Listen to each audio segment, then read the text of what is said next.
Welcome to Weekend Shelf Control with me, Liam. And me, Frankie. And what are we doing today, Frankie? Today we're going to do our first book tag. Ooh, that's exciting. Yeah, so we are going to do the mid-year freakout tag because we're pretty much halfway through the year already. Oh, that's scary. Okay, I'm going Yeah. to put these books down and then we'll start talking about them. Yeah. First question is best book you've read so far this year. Who's going first? So, I'll go first. For me, it's also the first book that I started the year off with. This is The Way of Kings by Brandon Sanderson, the first book in the Stormlight archive.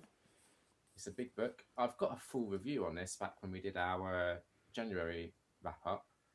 Um, but yeah, I this is yet to be beaten as my favorite read of the year so far. That Yes. might change, but this is just it's so good. I would say fans of fantasy that particularly enjoy world building, you're probably already familiar with the Stormlight Archive, but if you haven't got around to it or if you're intimidated by the size, I get it, but it's worth it providing you're okay with 900 pages of just enjoying exploring the world before it gets really gripping. Okay. I that sounds like my kind of book potentially. I do Well, I were do you gonna like do being in the world. Anderson in an order, or were you just gonna? I'm doing them in order. So be Okay, a while before I get to Atlantis that first. one. Not at the rate you read.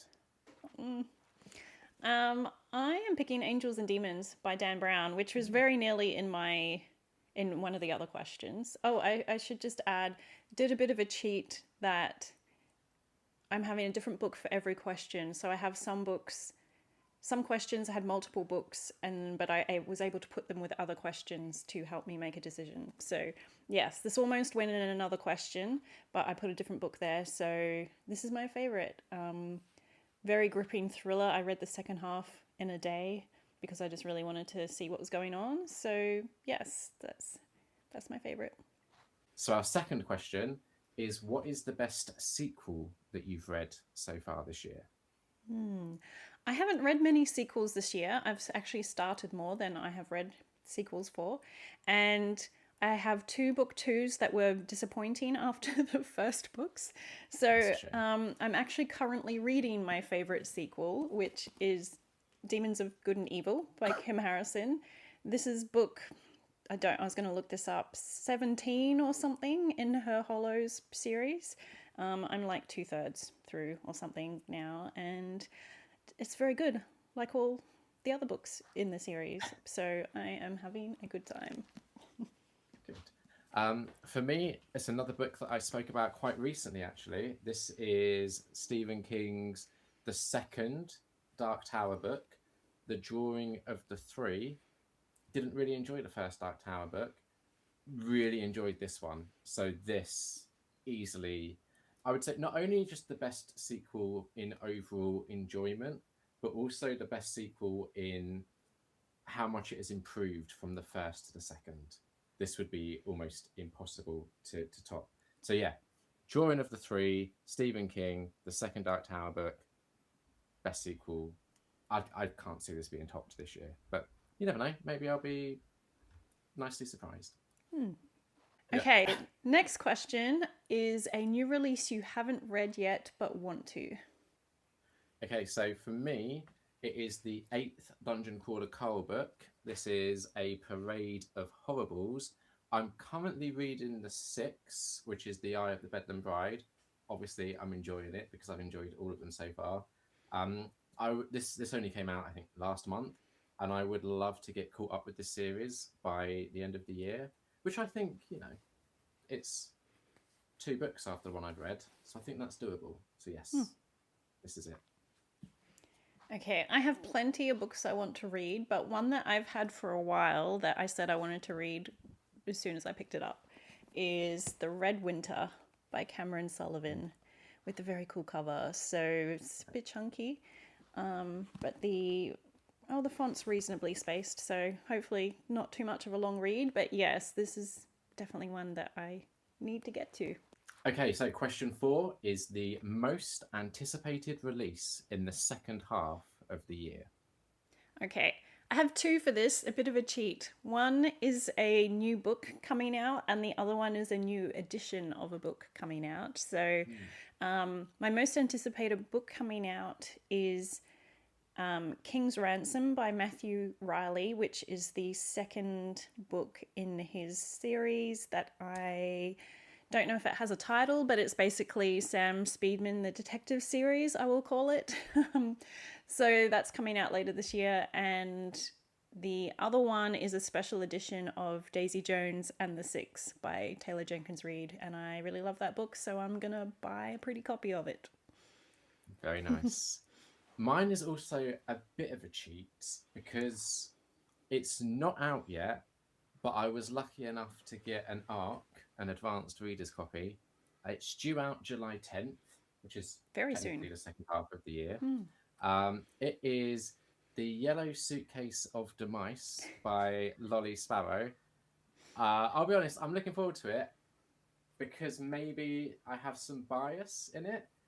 For anyone that saw our videos where I was doing my haul from the Indie Horror Chapter event, you'll have seen The Yellow Suitcase of Demise, which inspired Lolly Sparrow to write a book about a character named Liam who does TikTok videos and goes to book conventions and gets authors to sign books, and then their souls get sucked into his yellow suitcase.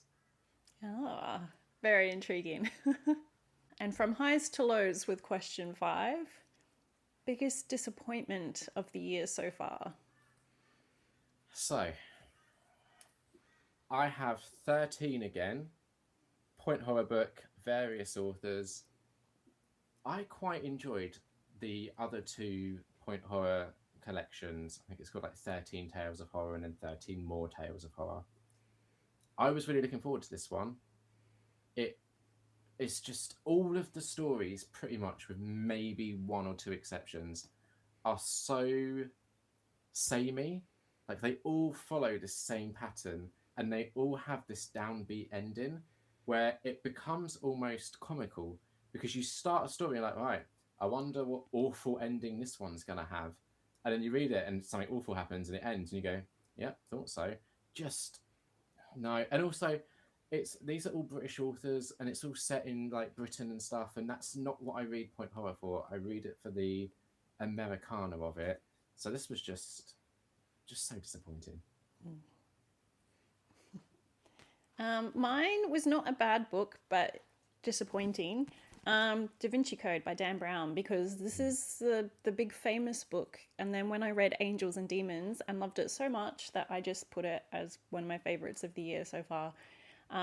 So this one, while it was still a good book, it was just a lot less thrilling, had long moments of talking, and I just found the plot not as interesting as Angels and Demons. So it's a little bit disappointing and quite a chunky read. So sad. That is a shame. So, question 6: what is the biggest surprise so far? Okay, I was going to go with something else, but then I thought, no, I'm going to go with Salem's Lot by Stephen King.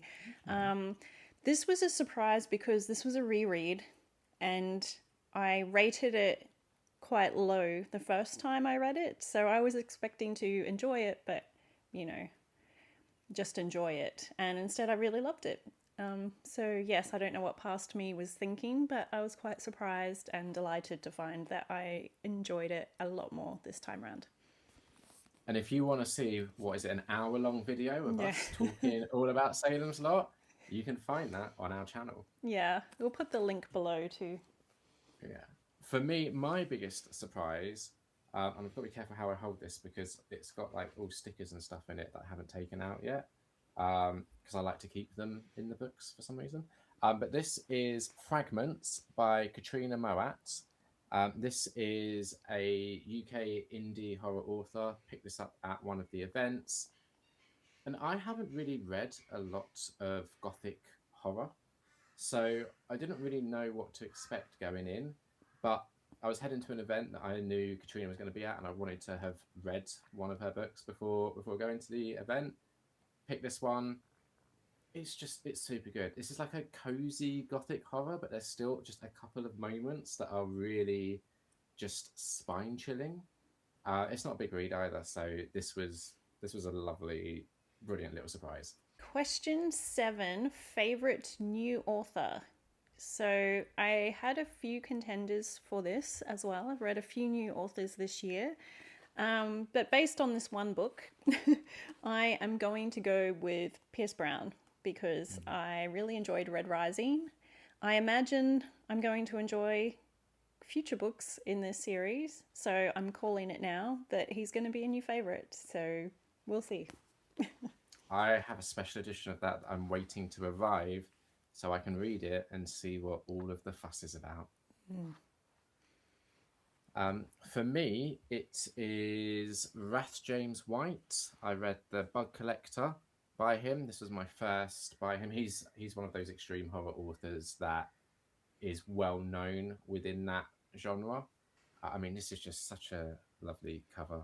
This was a brilliant book. This is often listed in one of the like top kind of extreme horror lists books things, and it deserves its place. It's nasty, but it's also brilliant. And yeah, this was. Now that I've read my first of his, I'm really excited to read more of his, which I was already looking forward to, but this has kind of inspired me, let's say. Next question is newest fictional crush, which can also be translated to new favorite new character if you don't have a crush. And I'm all for book crushes, but I haven't had any this year, so mine will be a new favorite, which was also kind of difficult. So, how did you go with this one? So I read this is actually a sequel, and I liked the character in the previous book anyway, but it was really fun seeing the character development in this one. So this is Black Hearts and Red Teeth by Daniel J. Volpe, and the character is Sarin, who is a vampire, and in this book she owns a nightclub that is kind of used as their cover, and they use the nightclub to stalk potential unsuspecting prey. And Sarin has an interesting backstory. She's been a vampire for quite a while now, so she has learnt how to see humans as nothing more than food. And she has a vampire that she's recently turned who is struggling with the morality of that. And Sarin is trying to help ease him into this vampire lifestyle. Okay, I picked Sam Speedman from The Detective, which I know will seem unfamiliar to you because I have just read this book this month, so I'm going to talk about it when we do our June wrap up. So I won't say too much here, but yes, he's a very cool character, and that is why the sequel to this is now my anticipated from the second half of the year. So, question 9 is what is a book that made you cry? Okay, I didn't cry for any of my books that I've read so far this year. So I have picked Sword in the Storm by David Gemmell because something awful happens to a character in this that I quite liked that character. So that was very upsetting and it was quite sudden and brutal. So that's as close as I can get for this question. I'm similar to you in that I don't really cry at books, so I've just gone for the one that is saddest. Because Modern Hysteria by Aaron Beauregard, this towards the beginning has a teenager who isn't very happy, and they basically get coerced via an online challenge into committing suicide. And it's just sad. Like this poor kid who is just looking for somewhere to belong in life has just stumbled into the hands of this evil person who has convinced them to drop out of life altogether. And that then sets a chain of events in motion that is also quite sad. So it's it's not It's a happy quite a read. read. Yeah. So let's turn that around. Question 10. What is a book that made you happy? So I have gone for the first Give Yourself Goosebumps. This is Escape from the Carnival of Horrors. And this made me happy because one, it's Goosebumps, and it's always fun to visit Goosebumps. It was me starting a new series of Goosebumps with the Give Yourself Goosebumps. This is a choose your own adventure series. And it just had some interesting, inventive ideas in it that made me happy. And there's a couple of moments as well where you'll get to a page and it'll be like, if you've read this Goosebumps book, then you'll know the answer to this thing. And then it gives you two options of what page to go to next. And providing you've remembered the Goosebumps book, you'll pick the right one and can continue with the story. And if you get it wrong, you might die. So I thought that was just a nice little touch, and it made me happy because I could still remember the answer from when I read that book a few years ago. So yeah, this was just a nice little burst of nostalgia. Nice. I am picking an ebook, so I have nothing to hold up, but I am picking Dungeon Crawler Carl because that was a really fun book. So it made me happy. Fun characters. There's some dark stuff in it, but it's really sort of like a fun game. Yeah, like most So of humanity gets wiped out, but you know, yeah, but that's not the focus. yeah, yeah. Kind of. I think So for me, there's two elements to that book that makes me happy. There's Princess Donut, and there's the AI. yeah, I did almost pick Princess Donut for favorite character, but I picked Yeah. it for this question, so I picked something else. So, but yes, she's very fun. She makes me happy. Okay, question 11. What is the most beautiful book you purchased this year? Well, I am happy to show it off again. Mine is Steel Gods by Richard Swan. Has This is the broken binding edition, so it has very pretty. But the main thing I love about this book is this art on the cover. That's nice. So yes, there we go. Very cool. So yes, that is definitely my most beautiful purchase. I've cheated with this one. I have two answers, I'm afraid. I'm sorry. Sometimes I'm naughty. My first one is Daughter of Crows by Mark Lawrence. I mean, no sprayed edges. Like, yeah, it's just nice. This is a nice looking book. I don't know if I'm gonna like the contents because what I've read of Mark Lawrence so far, I haven't been massively blown away by. But that wasn't the question. It was most beautiful. So it's this one. But then also, you might remember at the indie horror chapter um, event, I picked up this leather-bound copy of Air Conditioned Nightmare, and I think like it's one of those books like where it's unique. There's only 10 of these that exist. It's a real passion project. Um, and like yeah, like it's not perfectly bound or anything, but I kind of its imperfection almost makes it more beautiful to me. So it's yeah, I mean like you can see, right? If I can hold it up, like the pages aren't all perfectly aligned or anything like that, but it's fine. Like it makes it, if anything, a bit more appealing because a lot of craft and love and effort went into making these 10 copies, and I just feel super privileged to have one of them. Oh, also, I don't know how we're able to see this, but the inside of the box also has a design on it. So beautiful. Final question. What are books that you need to read by the end of the year? So I have gone for Dennis E. Taylor, We Are Legion, We Are Bob, because we had special guest Ellie on the podcast who recommended this, and I am determined that we will read this before the end of the year so we can speak to Ellie again and let her know if her taste is good or if it sucks. So this, I mean, again, we've got another sprayed edge here. This is, for me, it's up there. It's a high priority to get read before the end of the year. Okay, so you just picked one. I picked five. Five of my most highest priority books that I must read this year. So, first one, The Trials of the Empire by Richard Swan, because I need to complete this trilogy so I can move on to the next one. I have The Amber Owl by Juliet Marillier. The second book in this duology came out this year, so it's complete, and she's my favourite author, so I must read them. And in the same vein, Demon's Bluff by Kim Harrison. After I've finished Demons of Good and Evil, this is the last book to then be up to date before the new one comes out early next year.